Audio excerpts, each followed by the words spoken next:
I'm Hannah Pierce, 43, standing under a canopy of oak leaves at Cedar Ridge Vineyard, with a ribbon of lavender running down the aisle and my daughter's white dress catching late afternoon light. 1 hour from now, Lily will take her father's arm and walk toward the mountains, toward the life she chose. My phone vibrates, and the name I've been bracing for flashes across the screen: Camille. She steps out of a sleek car in a dress that looks rented from a magazine spread an ivory envelope pinched between two manicured fingers. Noah squeezes my hand, once steady as a fence post after a storm. "This is Lily's day," he says, and I nod, tasting the worry anyway. When Camille turns to the coordinator and asks about who handles speeches, Jason glances at me, searching for permission. I don't want to give, but do. Somewhere behind us, the string quartet lifts into something bright, and the air tightens like a held breath. Before I go any further, tell me where you're listening from in the comments, and if you've ever had to hold your head high when someone tried to make you small tap. That, like, and subscribe so more folks can find stories like this. I grew up in a house where kindness wasn't a slogan, but a rule. Hold the door. Tell the truth. Bring a casserole when the neighbor's lights stay on too late. My father came home with dust on his boots and pride in his work, and my mother taught us that humility doesn't mean disappearing. Numbers made sense to me, so I chased them to business school and came back to Oregon with an MBA and a stubborn belief that spreadsheets could protect a legacy as surely as a good harvest. I married Noah, who knows the language of soil and weather by heart, and treats the people on our payroll like family. Our life sits closer to sunrise than Skyline boots, by the back door, invoices beside seed catalogs, a porch that smells like tomato vines in July, while Camille learned to measure value by the height of a building and the gloss on a business card circling rooms that echo with the sound of being seen. For years, she called our world quaint and said it with a smile sharp enough to slice, saving her brightest praise for anything far from dirt and rain, and the kind of work that leaves a line of earth along a knuckle. The first time Lily heard her aunt laugh about counting carrots, she shrank an inch and pretended she didn't. By the time college came, she was telling classmates her dad was in agricultural management because farmer felt like a dare in the wrong crowd. We didn't argue with Camille at holidays, not because we agreed, but because tension steals oxygen, and I never wanted my child to learn that love has to shout to be true. Noah modernized the operation one season at a time, swapping guesswork for data, without losing the feel of when to put a hand to the ground. I built budgets that could bend without breaking, and learned that risk tastes different when you know everyone who depends on your decisions. Folks around here buy our greens and talk to us by first name, and sometimes the chef from town phones at dawn because the basil is perfect and tonight's menu needs it. We don't post about that. We load the truck and drive. The Grants Lily's new family live in a world of schedules and clerks and verdicts, clean lines and polished wood, and they were kind in the way people are when they can't quite picture a life they've never wanted, asking earnest questions about irrigation like it was a hobby. Noah took it in stride, nodding, explaining what cover crops do for tired fields. I watched Lily's shoulders ease bit by bit as Marcus learned the names of the apple varieties and said them back to her like they were worth saying. All of that sits beneath the surface today, humming steady, while Camille stands at the vineyard entrance greeting guests like a hostess at her own event, introducing herself with her title and placing Rustic squarely between a compliment and a complaint. By the time the chairs fill and the light turns honey soft, I've told myself a dozen times to let it go, that not every sharp edge cuts if you don't lean into it. Jason sidles up with a polite panic I know by heart and whispers that Camille has something special for Lily during the toasts. I don't want a scene at the front of 200 people, especially not with my father inching carefully to his seat and my mother fussing about the breeze and whether it will carry the vows where everyone can hear. I give Jason a nod because sometimes keeping the peace is the only path through a room this full of history, and Camille smiles as if we chose her, tapping the envelope against her palm as though timing a drumbeat. Noah checks his phone, and then my eyes, the tiniest smile tucked into the corner, like a note. Only I'm meant to read.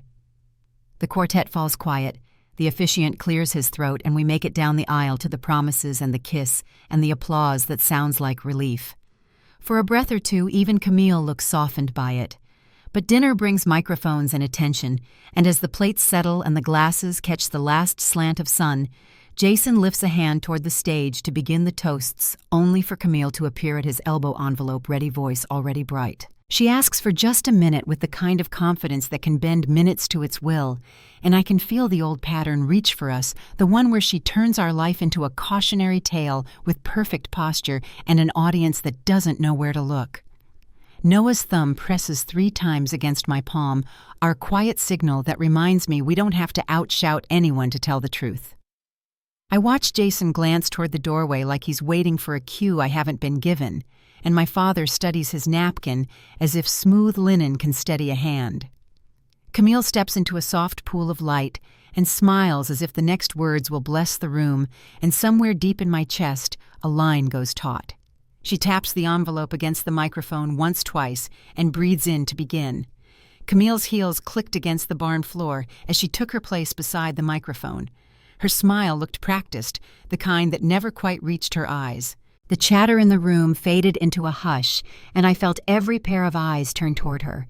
She began softly thanking everyone for being there, saying how beautiful the day was, how proud she was of her niece. But then her tone shifted. "Watching Lily today reminds me of Hannah's wedding 20 years ago," she said, glancing at me with the warmth of a match flame. "Fresh out of business school, full of potential. We all thought she'd take on the world." Laughter rippled through the crowd, light and uncertain. My hand found Noah's under the table, his fingers steady, his jaw set tight. I'd heard that voice before, smooth as glass, meant to sound affectionate while cutting clean through. Instead, Camille continued, Hannah traded her boardroom dreams for barns and balance sheets. She let the words hang smiling sweetly as though she'd paid me a compliment. But that's Hannah. She's always been grounded. Very practical. A few guests shifted in their seats. I saw Marcus's parents exchange a look, the kind shared by people who sense tension but can't name it. Noah's thumb brushed mine, 3 small squeezes. "Trust me." Her words kept coming, each one softer than the sting they carried. She reminisced about Christmas dinners and family milestones, painting small moments that didn't quite match the truth. "I remember," she said brightly, "when Hannah told me she was marrying a farmer. I thought, well, that's a phase. Some women go through that back-to-nature thing." Her laugh floated over the table's light and sharp. But here we are 2 decades later, and she's still sticking with it. Perseverance really is admirable. The word admirable came out like a warning dressed up to sound polite. Lily's expression froze, her knuckles white around her napkin. My father stared at his plate, and my mother dabbed her eyes with a tissue she hadn't needed until that moment. The room had grown still enough to hear the hum of the vineyard lights. Camille lifted her glass like she was toasting her diamond bracelet, catching the light. "It just goes to show," she said, "life can take us in unexpected directions." She turned to Lily with a sympathetic smile. "I only hope my niece remembers she doesn't have to limit herself the way her mother did." Marcus's mother, Judge Eleanor Grant, straightened in her chair. Dr. Grant set down his wineglass so deliberately that the sound cracked the silence. The rest of the room didn't seem to breathe. Camille went on, oblivious or unwilling to stop. "Now I don't mean to offend," she said, though offense had already settled thick in the air. "Farming is noble work. Someone has to do it. But Lily, you have options. You could live in a real city, work in a real office, make real money." Noah's brother shifted uncomfortably at the next table, his wife whispering something that didn't leave her lips. Lily's shoulders curled in a reflex I'd seen before, the same one she'd had as a teenager, when her aunt's remarks made her shrink instead of speak. I could almost hear the echoes of those earlier moments, the graduation party, where Camille told everyone Lily should see how successful people lived, the Thanksgiving, where she'd joked about my counting carrots. Each jab had seemed harmless at the time, but together they had built a wall between sisters and left a daughter who questioned where she belonged. The photographer lowered his camera. The catering staff had gone still in the doorway, trays balanced midair. My mother whispered Camille's name once softly, but my sister only smiled brighter. "I just think Camille said that we should encourage our children to reach higher than their circumstances." The word circumstances landed heavy, like dirt tossed on a coffin. Jason looked ready to step in his iPad, clutched tight, eyes darting toward the entrance. Noah caught the movement and gave the faintest nod. "Almost time," he murmured under his breath. I didn't understand what he meant, not yet, but there was a calmness in him that settled somewhere deep in my chest. Camille adjusted the microphone again, mistaking the unease in the room for attention.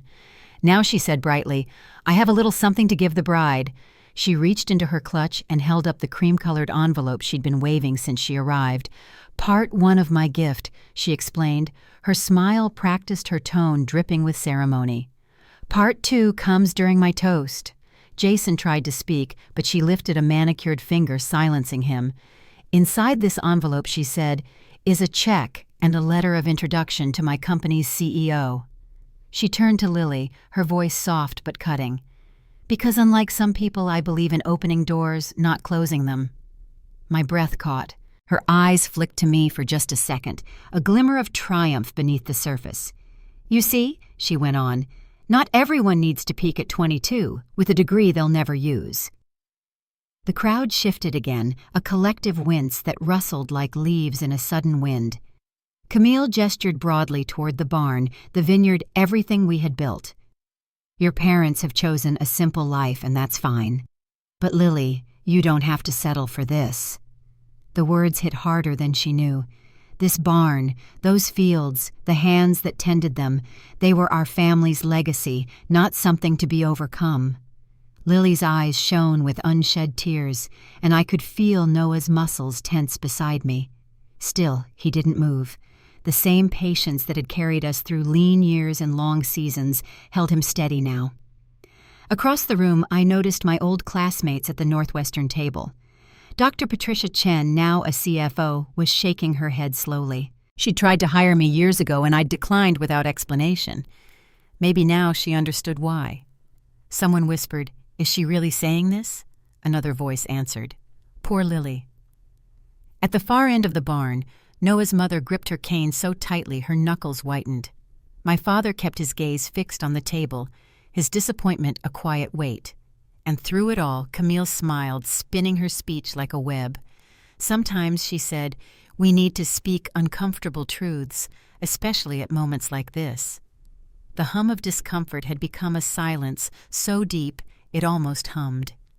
Judge Grant leaned toward her husband, murmuring something I couldn't hear. Marcus reached for Lily's hand beneath the table. And then, for the first time all day, my husband moved.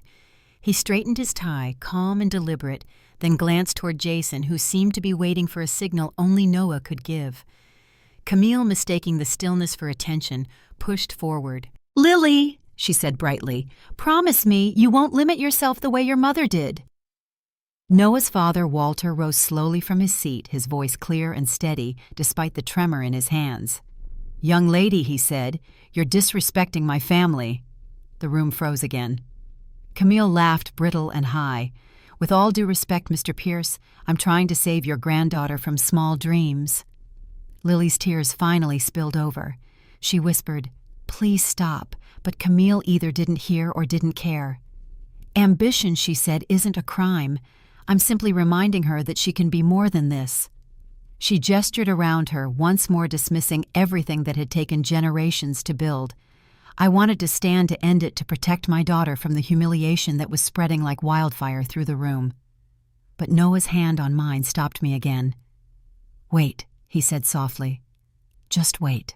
Jason's phone buzzed against his palm, and his eyes flicked toward the open doors at the end of the barn. Camille didn't notice. She was too caught up in the sound of her own certainty. This family, she said, has stayed the same for 3 generations. No growth, no risk. It's time someone breaks the pattern. Her voice carried through the microphone, every word echoing off the wood beams above us. Then, before she could say another word, Jason stepped forward. His voice came out louder than expected, almost urgent. "Ladies and gentlemen, if I may please hold your applause, we have a special announcement." The room rustled, confusion and relief mixing in the air. Camille frowned, startled by the interruption. Jason's gaze darted once more toward the doors, and I followed it, not yet knowing that everything was about to turn. The barn doors creaked open, a slice of evening light spilling in, and the murmurs died into complete silence. I didn't know what was coming, but I could feel it gathering, something steady, something certain, like the moment before a storm breaks wide open. The doors at the far end of the barn opened just as Jason's voice faded. For a long second, no one moved. Sunlight streamed across the wooden floor, catching the dust in a gold haze. Then a man in a travel-wrinkled suit stepped inside, followed by two others who looked equally out of place among the flowers and string lights. "Ladies and gentlemen," Jason said, sounding relieved. "Please welcome Mr. Charles Whitman, Vice President of Procurement for the Ritz-Carlton Hotel Group." Every head turned. The guests murmured softly, unsure what this meant. Camille froze mid-gesture, still holding her envelope. Charles walked toward our table with an easy smile and the kind of presence that quiets a room without effort. "Apologies for the delay," he said. "Our flight was late, but we couldn't miss celebrating with the Pierce family." The words seemed simple enough, but the way he said them made something shift in the air. Celebrating with the Pierce family, not for or at. Camille blinked, her practiced confidence faltering. "Ritz-Carlton," she repeated, laughing lightly as if she'd misheard. "What does that have to do with—" But Charles was already shaking Noah's hand, both men smiling like old friends. Noah rose from his chair, calm as ever. "Glad you made it, Charles," he said. "Traffic up the mountain can be unpredictable." They spoke like people who'd known each other for years, not business acquaintances meeting for the first time. Camille's hand tightened around her envelope. Jason, now grinning, turned back to the guests. "It's my honor to announce that Pierce Family Organics has officially signed an exclusive supply contract with the Ritz-Carlton Hotel Group." For a moment, no one seemed to process the words. Then whispers began, quick, sharp rippling through the tables like wind across tall grass. Camille's eyes darted from Noah to me, then back to Charles. "I'm sorry," she said slowly. "Did you say exclusive contract?" Her voice cracked just enough for everyone to hear it. Charles nodded politely. "That's right," he said. "We've partnered with the Pierces to bring their produce to our Pacific Northwest properties. Their heirloom crops are second to none." He turned toward the microphone, his tone friendly but firm. "Our chefs have been searching for this level of quality for years. The partnership represents both sustainability and excellence." The crowd began to applaud, tentative at first, then stronger. Someone at a nearby table let out a low whistle. I could feel heat rising in my cheeks, not from embarrassment, but from a quiet, stunned relief. Noah picked up his wine glass, the same steady smile he'd worn all night. He clinked it gently against mine before taking a sip. Camille didn't move. The envelope slipped from her hand, landing on the floor beside her chair. Across the room, Marcus's mother leaned toward her husband, whispering something with an approving nod. My old classmate, Dr. Patricia Chen, looked over with raised eyebrows and a small, knowing smile. Camille, meanwhile, seemed to shrink. "You never mentioned this," she said, her voice barely above a whisper. Noah turned toward her.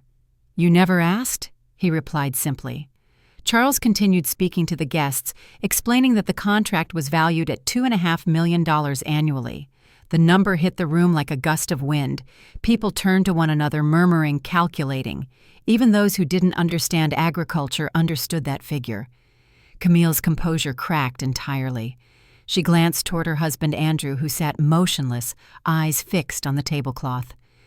$2.5 million, she said again, but no one was listening. "Would you like to say a few words?" Mr. Pierce Charles asked. Noah shook his head modestly.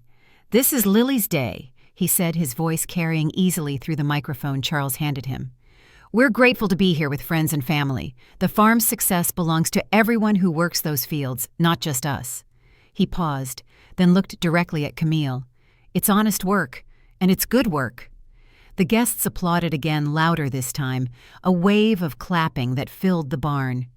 Even Jason, standing off to the side, looked misty-eyed. Camille sat down heavily, her cheeks pale. The performance she'd been crafting all afternoon had vanished. For once, there were no words left to polish the edges. Charles returned to his seat, but not before offering me a warm handshake. "You've built something remarkable here," he said quietly. "The kind of operation that reminds us what real business integrity looks like." He gestured toward the tables. "And what real family looks like, too." Camille pressed her hands flat against the table, trying to recover. "Well," she said after a long pause, "I suppose I didn't realize you were doing so." "Well," her laugh trembled, "how wonderful for you." The words were meant to sound gracious, but they cracked under their own weight. Noah nodded once. "It's been years of steady work," he said. "No shortcuts." Her eyes darted toward the guests, but no one offered the rescue she wanted. Even her children looked away, pretending to scroll their phones. My father lifted his cane and tapped it gently against the floor, a small gesture that somehow silenced the few stray whispers still circling the room. He looked at Camille, his expression heavy with quiet disappointment. "Enough," he said softly. Lily rose, then smoothing her dress. Her voice was clear, though her eyes shimmered. "Aunt Camille," she said, "I appreciate the thought, but I'm proud of where I come from." The entire room seemed to still again. "I'm joining the family business because I want to, not because I have to." She took a breath, finding her strength. "I've seen what this life can build. Something real, something that lasts." For a heartbeat, the silence held. Then applause broke out again, louder, fuller. Marcus's parents stood leading it. My mother covered her mouth with both hands, eyes shining. Even some of Camille's own friends joined in, clapping softly but sincerely. Camille reached down to grab the envelope, but Lily stepped forward and picked it up first. She looked at the folded paper for a moment before holding it out to her aunt. "Thank you for your gift," she said gently, "but I already have everything I need." Her words weren't sharp, just steady. Camille stared at her niece as though the floor had vanished beneath her feet. Dr. Chen raised her glass toward me from across the room. "Now I understand," she mouthed, smiling. Beside her, another woman, a journalist named Megan from Forbes, I later learned, had her phone out, typing rapidly. "We'll be in touch," she whispered when our eyes met. Camille sat back, her smile brittle, the light in her eyes fading. "Well," she said weakly, "it seems I've misjudged a few things." Andrew leaned close, murmuring something that made her flinch. When she looked up again, the room had turned its warmth elsewhere. The spotlight she'd craved so long had shifted, and she was left in the dim edge of it. The music started again, soft at first. Plates were cleared, champagne poured. The hum of conversation slowly returned, but the air had changed. Guests spoke with new interest, not in gossip, but in admiration. A woman in a navy dress leaned toward me and whispered, "You must be so proud." I nodded, unsure what to say. Across the barn, Camille stood abruptly, muttered something to Andrew, and left the table. Her heels echoed on the wooden floor, fading into the night outside. No one followed. Lily turned toward me, her shoulders relaxed for the first time all day. "Is it over?" she asked quietly. I took her hand. "For now," I said. Through the open barn doors, the vineyard shimmered under string lights, rows of vines stretching toward the dark horizon. I could see Camille's silhouette near her car, her head bowed, phone in hand. The sound of the evening wind filled the space she'd left behind. Inside, Noah wrapped his arm around my shoulders and leaned close. "You see," he said softly, "success doesn't need to announce itself." I looked toward the room, at Lily laughing with her new husband, at my parents smiling through tears, and realized he was right. Still, something told me the moment wasn't finished. The kind of wound Camille carried didn't heal in a single evening, and her silence outside the barn felt heavier than any speech she could have given. The guests clinked glasses, laughter slowly overtaking the awkward hush, but my eyes stayed on the darkness beyond the vineyard lights, wondering what would come next. The vineyard lights glowed against the dark sky as the evening wound down, but the weight of what had happened still lingered in the air. Guests moved about the barn in cautious conversation, trying to find normal ground again. Camille's voice no longer filled the room. Her chair sat empty, her half-finished glass of champagne still catching the candlelight. Noah's hand rested on the small of my back as we watched Lily and Marcus dance near the open doors, the cool air slipping in from the vines outside. He leaned close enough that I could feel his breath against my ear. "You did good," he said softly. "You let the truth speak for itself." I nodded, though the silence that followed was heavier than either of us expected. When the last of the music faded, guests began to collect coats and thank us for the evening. My parents stayed behind, quiet and tired. My mother hugged me longer than usual, her voice shaking as she said, "I wish we had stopped her sooner." My father said nothing, only gave Noah a firm handshake and a look that carried both apology and gratitude. When they left, the barn felt enormous, every string of lights humming faintly like a question that hadn't been answered. Outside, the gravel crunched beneath tires as the final car pulled away, leaving only the glow of the lanterns along the path. For years, I had told myself Camille's words couldn't reach me.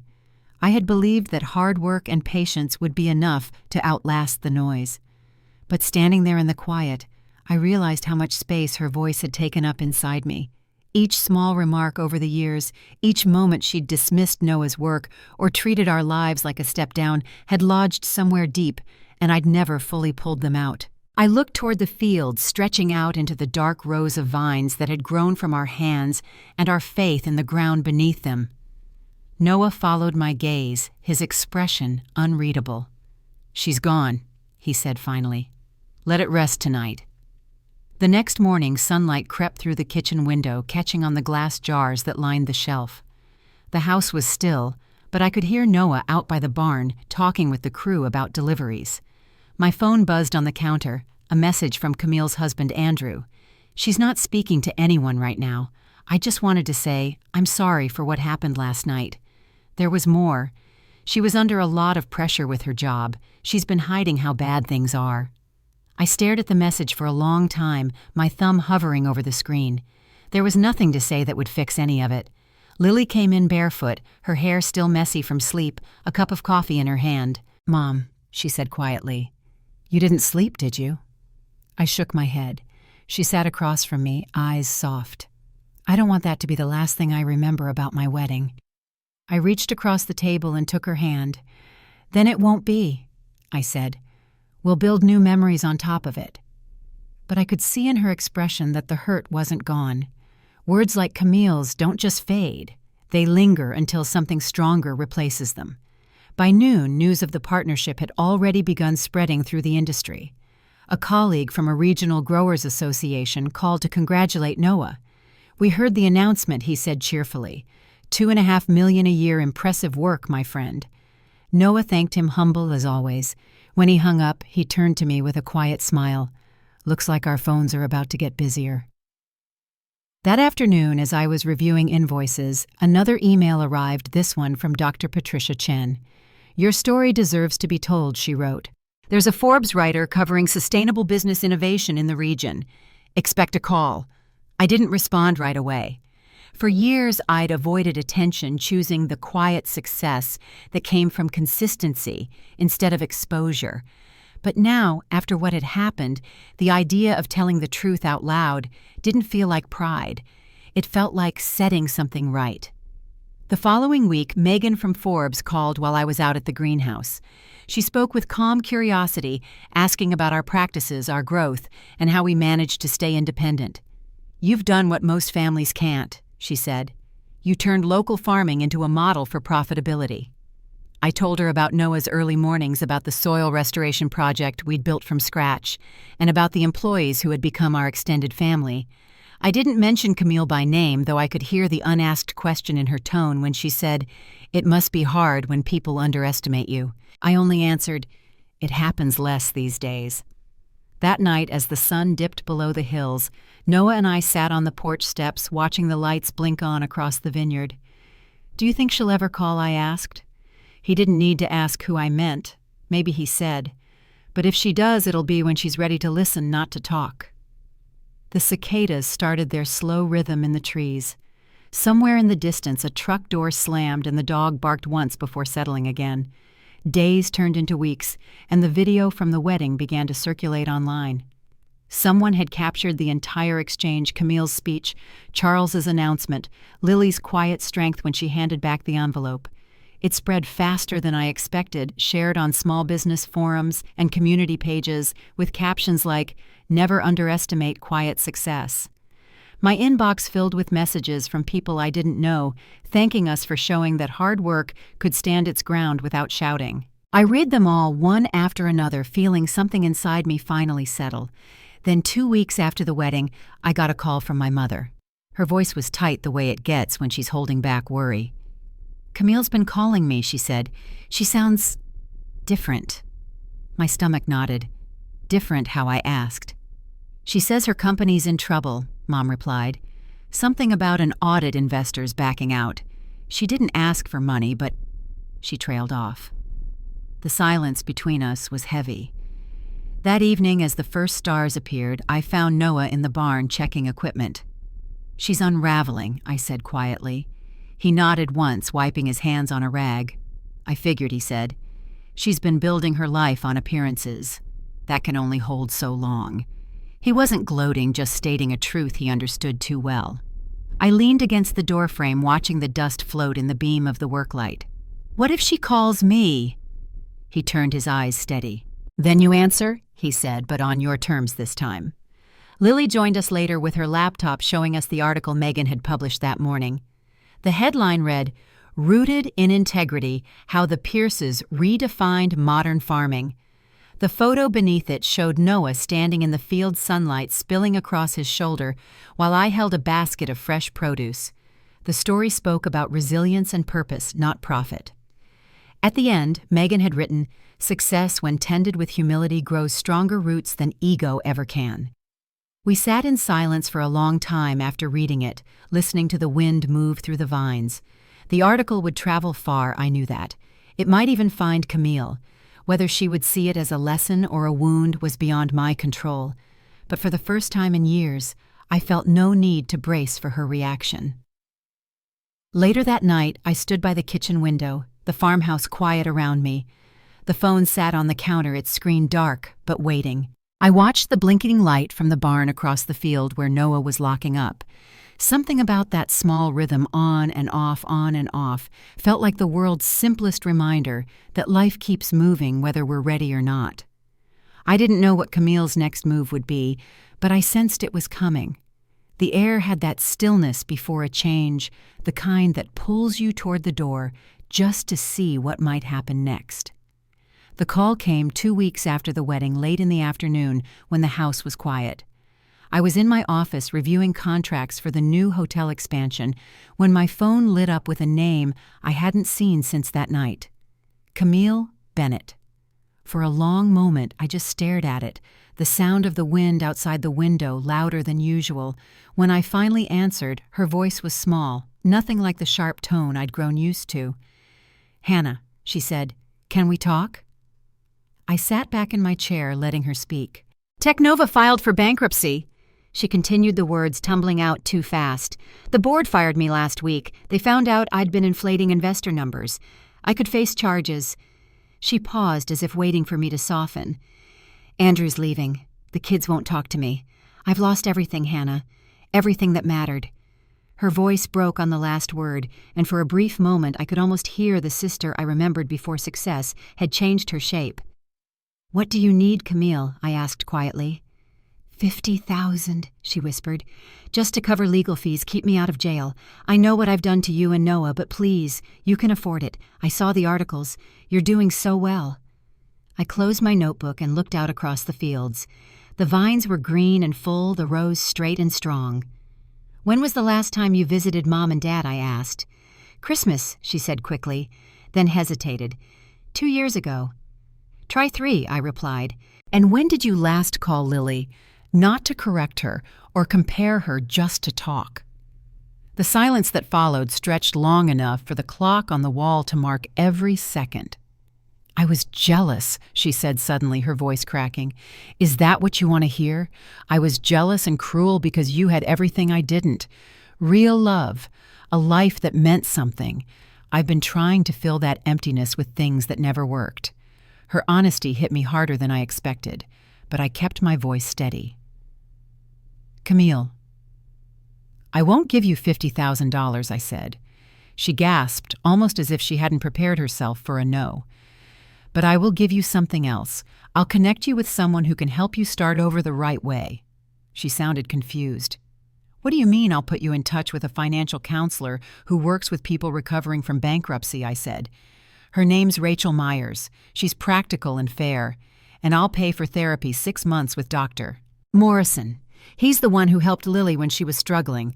She was quiet, breathing unevenly on the other end of the line. "You're punishing me," she said at last. "No," I replied. "I'm breaking a pattern.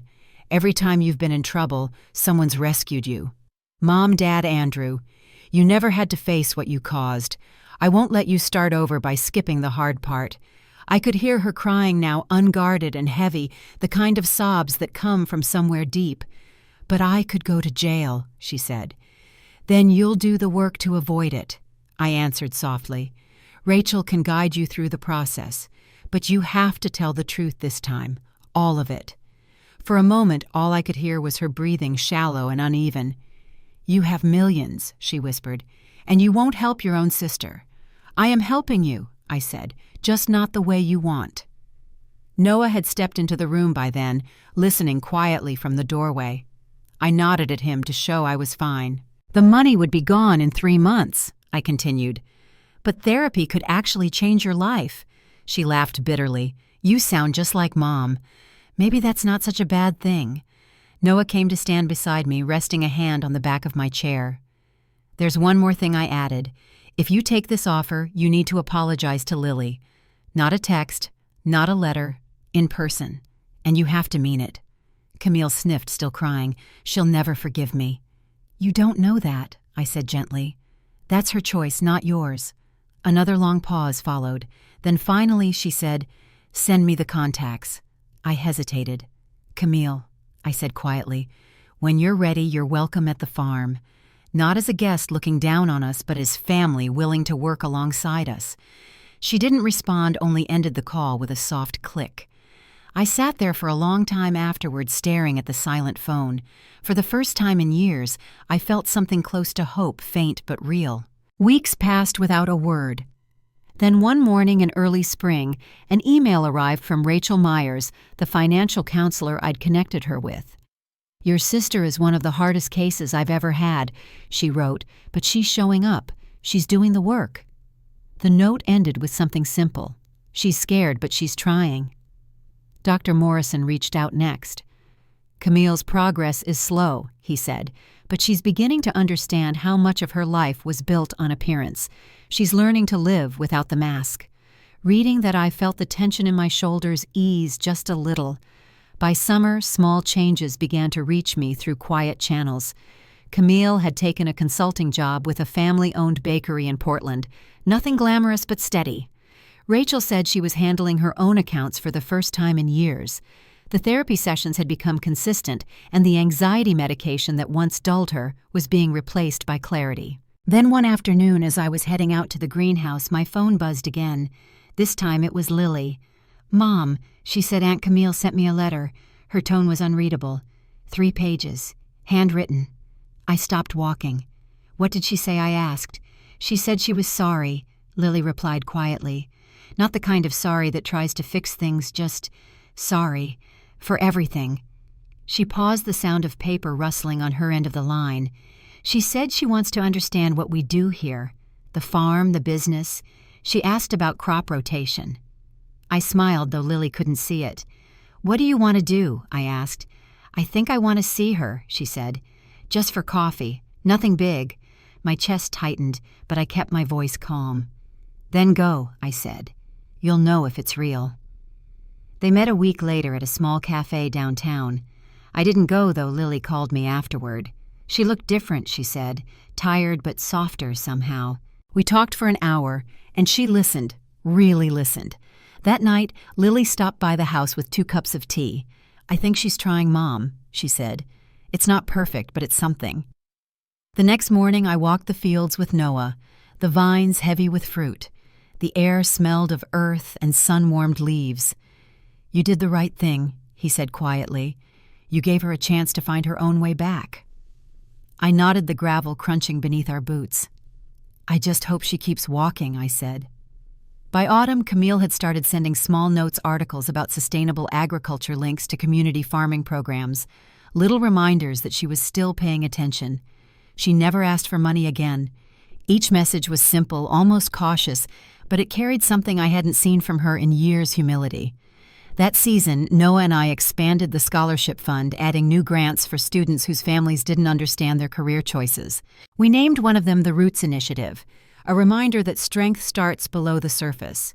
Every letter we received from the scholarship recipients reminded me of what we were fighting for, not wealth but purpose. Camille hasn't visited the farm yet. Maybe she will someday when she's ready, but sometimes a slower path is the only one that leads anywhere worth going. Her last text came on a quiet Sunday morning just after sunrise. It was a photo of a small farmer's market stand, bright tomatoes, handwritten labels. "Bought these today," she wrote. "Thought of you." I looked at the image for a long moment before replying. "They look perfect," I wrote back. Outside, the sky was just beginning to turn gold, and the sound of Noah's tractor started in the distance. For the first time in years, the silence between my sister and me didn't feel like distance. It felt like room to grow. Autumn came early that year. The vines along the south fields turned gold before September had even settled in, and the mornings carried that first cool edge of change. Noah and I were out before sunrise most days, checking irrigation and harvest schedules, keeping up with the pace that success had brought. Even with new staff and contracts, the farm still demanded what it always had: hands in the soil, eyes on the horizon, and faith that what you nurtured would grow. By the second week of the month, life had steadied again. The Forbes article had done more than we ever expected, opening doors for new partnerships and educational programs. Lily had started working with a group of young farmers, mentoring them on sustainable crop planning. She came home every evening with dirt on her jeans and a smile that reminded me of Noah at her age, steady-grounded, certain of where she belonged. But the quiet between those busy days held a hum of something unfinished, a sense that the story with Camille wasn't quite over. I got the first real sign one Tuesday morning. I was in my office sorting through invoices when my phone buzzed. It was a photo, an aerial shot of our farm taken from a drone. Beneath it, a short caption read, "You've built something beautiful. Thank you for not giving up on me." There was no name, but I knew who it was. For a long time, I just stared at the image. The neat rows of vines looked like brushstrokes, the fields glowing in the early light. Then, for the first time in months, I replied, "You're welcome here when you're ready." That weekend, our scholarship board gathered at the farmhouse for the annual review. We'd expanded the program again this time to include high school students interested in agricultural science. 5 new recipients each with a story that reminded me why we'd started in the first place. One of them, a quiet 17-year-old named Maya, spoke about growing up in a family that wanted her to leave the small-town life behind. "They think farming isn't a career," she said, her voice barely above a whisper. "But it's what I love. I want to make it better." Her words stayed with me long after the meeting ended. When the house emptied and the fields went dark, I sat at the kitchen table looking through the scholarship files again. Every name represented a chance to rewrite a story, just like ours, just like Camille's, just like mine. Noah came in carrying a mug of coffee and set it down beside me. "You're thinking about her again," he said. I didn't deny it. "She's trying," I said softly. "Maybe more than I thought she would." He nodded. "People change when they're given room to face themselves. You gave her that." A few days later, I got another message, this time a call. Camille's number flashed across the screen. I hesitated before answering, the same way you pause at a door that hasn't been opened in years. Her voice was steadier than before, though still fragile. "I met with Rachel today," she said. "She thinks I'm ready to handle my own finances again. Small steps, but it feels good." I smiled without meaning to. "That's progress," I told her. "You sound stronger." She laughed lightly, the sound unsure. "It's strange. For the first time in my life, I don't care about titles or invitations. I care about sleeping through the night without worrying someone will find out who I really am." There was a long pause. "Lily reached out again," she added quietly. "We talked about soil composition for an hour. I never thought dirt could sound that interesting." I could hear the smile in her voice then, and it carried something I hadn't heard in years, peace, however new. That night, I told Noah about the call as we sat on the porch. The air smelled of rain and apple leaves, and the sound of the wind moving through the trees filled the quiet between us. "She's coming back to herself," he said. "Slowly, but it's happening." I nodded, watching lightning flicker along the edge of the sky. "Maybe she'll visit next season," I said, "when the vines are green again." In early October, Camille sent another letter. It arrived in an envelope with her neat handwriting and a small leaf pressed into the fold. Inside, she wrote about her new clients, a local bakery, and a family-run orchard, and how they reminded her of what she used to think she was too good for. She told me she'd started volunteering at a community garden on weekends. At the end, she wrote one simple line, "I'm learning that growth doesn't always happen in public." The same week, Lily called to tell me that Camille had attended one of her workshops at the co-op in Portland. She stayed in the back, Lily said, but she listened the whole time. She didn't interrupt or try to take over. When it ended, she told me she was proud of me. I didn't say anything for a moment. Some things don't need words. By late fall, our partnership with Ritz-Carlton had expanded to new regions. Charles Whitman visited again this time, bringing a small team to tour the farm and film a short feature on sustainable sourcing. The crew spent 2 days capturing the rhythm of the place, the early harvest, the sound of boots on gravel, the laughter of workers loading crates. When it was over, Charles shook Noah's hand and said, "What you've built here isn't just business, it's legacy." That evening, we hosted a dinner under the oak trees for the staff, the scholarship students, and a few close friends. The tables were lined with candles and late-season blooms, the kind that held on to color just a little longer than they should. As everyone ate and talked, I looked around at what we had created, people from different places connected by work that mattered. Noah caught my eye from across the table, lifting his glass slightly. Halfway through the evening, a familiar voice called my name. I turned and saw Camille standing near the gate, her coat wrapped tightly around her shoulders, eyes bright but nervous. For a moment, the chatter softened around us. Then Lily was already moving toward her, hugging her before I could even rise. Camille looked at me hesitant. "I didn't want to just appear," she said, but Lily insisted. "I brought something." She held out a small wooden box filled with seeds. "Heirloom varieties," she explained, "from the community garden. I thought you might find a place for them here." I took the box, my throat tight. "We will," I said. "Thank you." She smiled faintly, eyes glistening. "I wanted to see it for myself," she said. "Everything you built." Her gaze swept across the fields, the barn lit with soft gold, the people laughing beneath the trees. "It's more beautiful than I imagined." We talked for a while quietly, away from the crowd. She told me she was still in therapy, still paying off debts, but she was learning to measure success differently now, by peace, not by applause. "I'm not the same person who gave that speech," she said. "I don't want to be." I reached for her hand and squeezed it. "You don't have to prove anything anymore," I told her. "Just live." When she left that night, she hugged Noah and whispered something I couldn't hear. Lily walked her to the car, her arm linked with her aunt's. Watching them disappear down the lantern-lit path, I felt a quiet release, as though some old weight had finally set itself down. Later, as the last guests drifted away and the candles burned low, Noah and I stood by the vineyard, the rows stretching out under the stars. "That was the right ending," he said softly. I nodded, resting my head against his shoulder. "Not an ending," I said. "Just a new season." The air was cool and smelled faintly of cedar and rain. Somewhere behind us, the last few voices lingered, laughter mixing with the hum of night. In that moment, I knew we'd crossed the point where pain turned into something else, something like grace. What came next, I wasn't sure, but for the first time in years, the horizon felt wide open. Winter arrived quietly that year, softening the fields in a blanket of pale fog. By then, Camille had become a name we could say without tension, her visits occasional but peaceful. She came by the farm just before Christmas, bringing jars of jam from the bakery she worked with, and a smile that no longer felt rehearsed.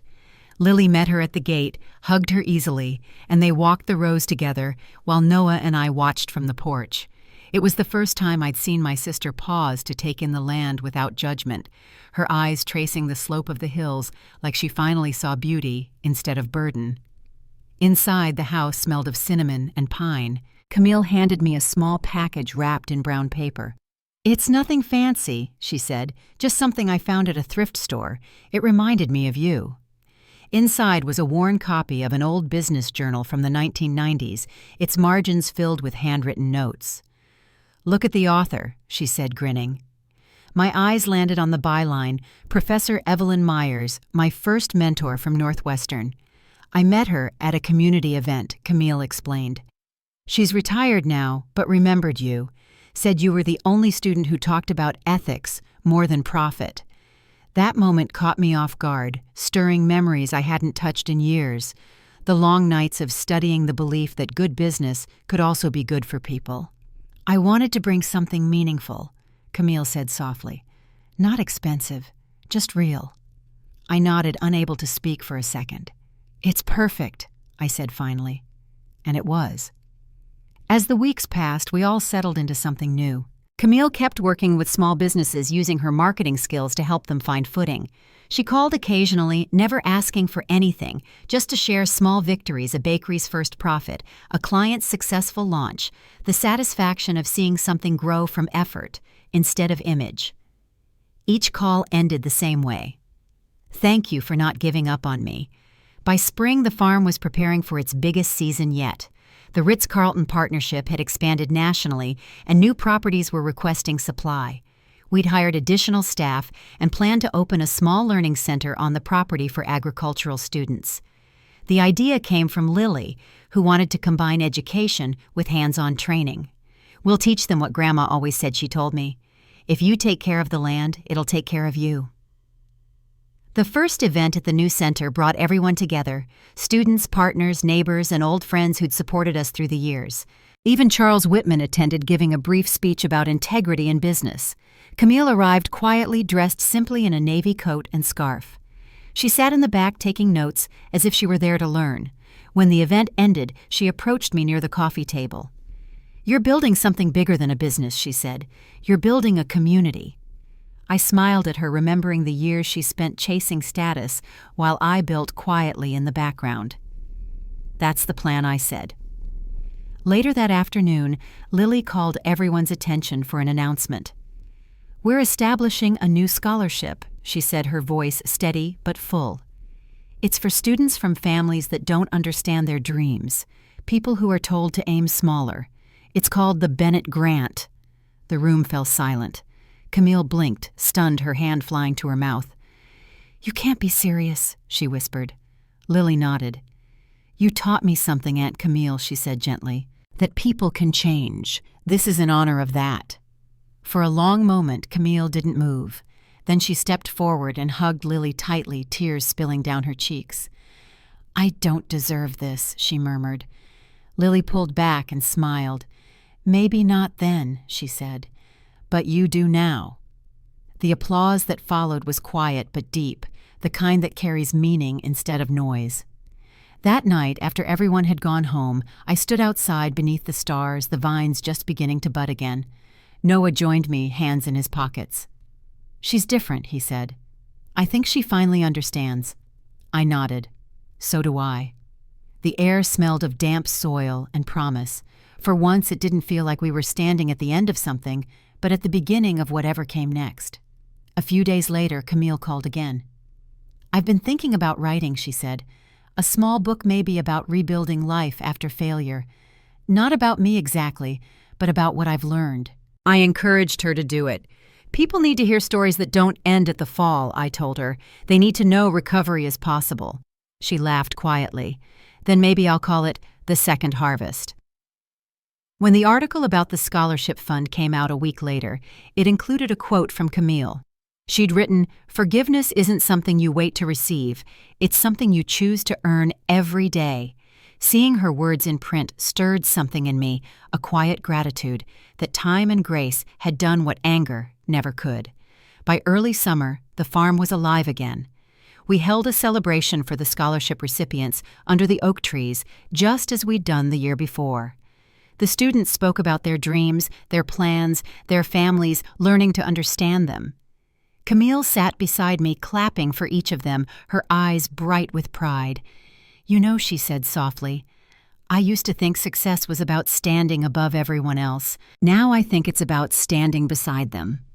As the evening stretched into twilight, I looked around the table at Noah, at Lily, at the students and workers who'd become family, and felt the kind of peace that doesn't need words. Camille reached over and took my hand. "Thank you," she said quietly, "for the second chance."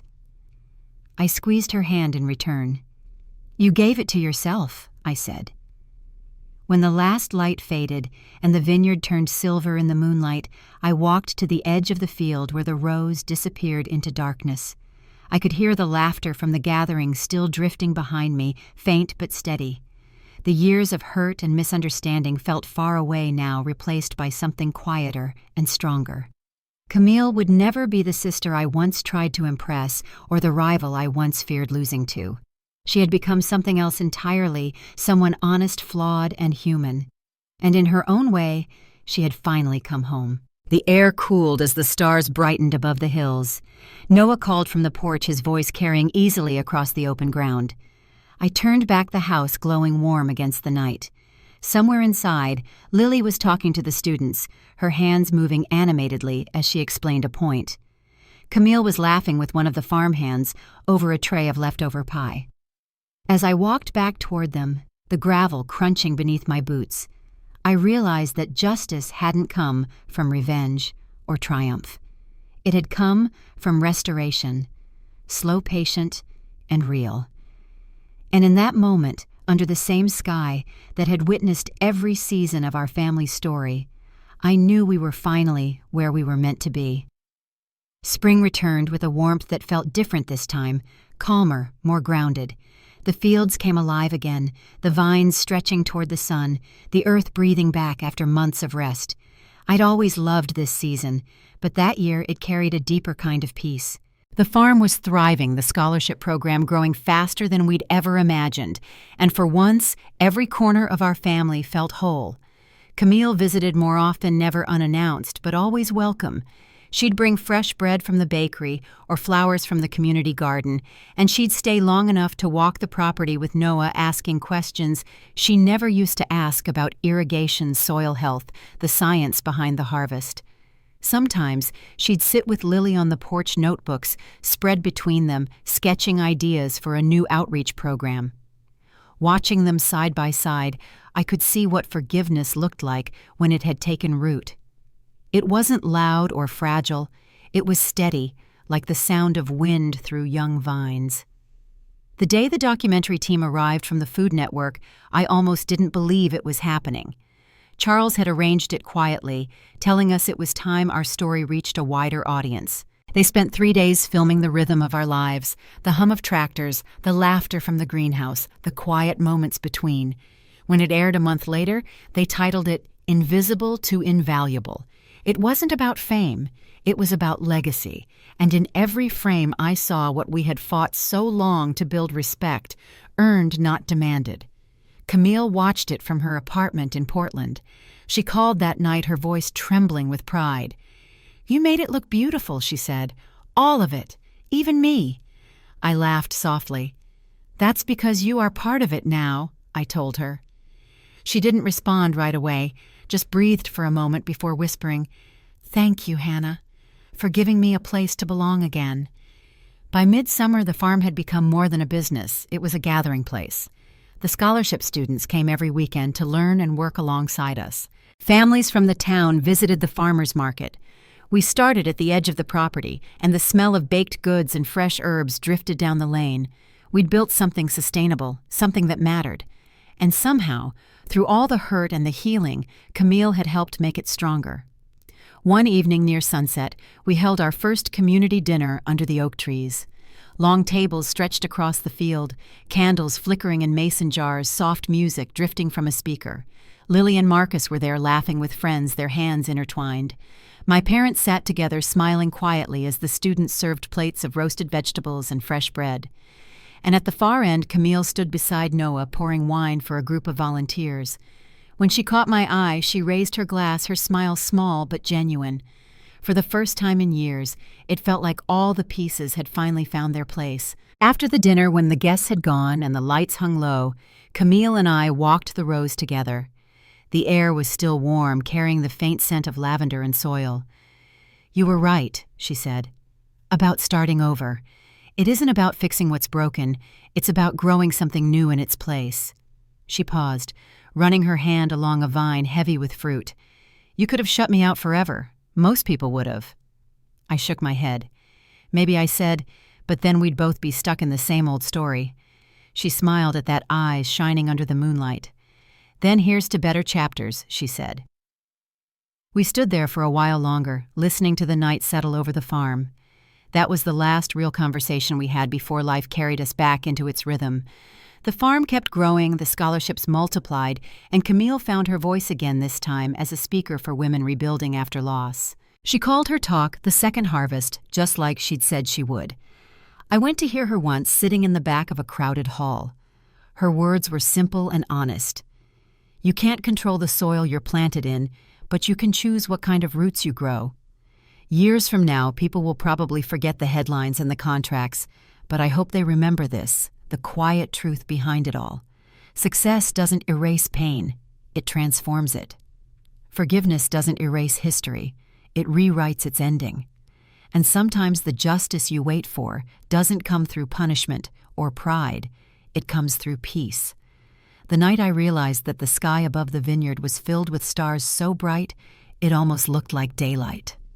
I stood by the fence with Noah the rose stretching out before us like a promise kept. He slipped his arm around my shoulders and said, "We did all right, didn't we?" I leaned against him and smiled. Better than all right. And that's the story I'll leave you with, the story of a family that broke, healed, and grew stronger than before. If you've ever carried the weight of someone's cruelty or felt invisible in your own life, I hope you find your own kind of harvest too.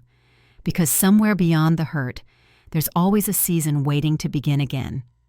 If this story touched you, share it with someone who might need a little light tonight, and don't forget to subscribe so you can be here for the next one. Sometimes all it takes to change a life is hearing how someone else found their way home.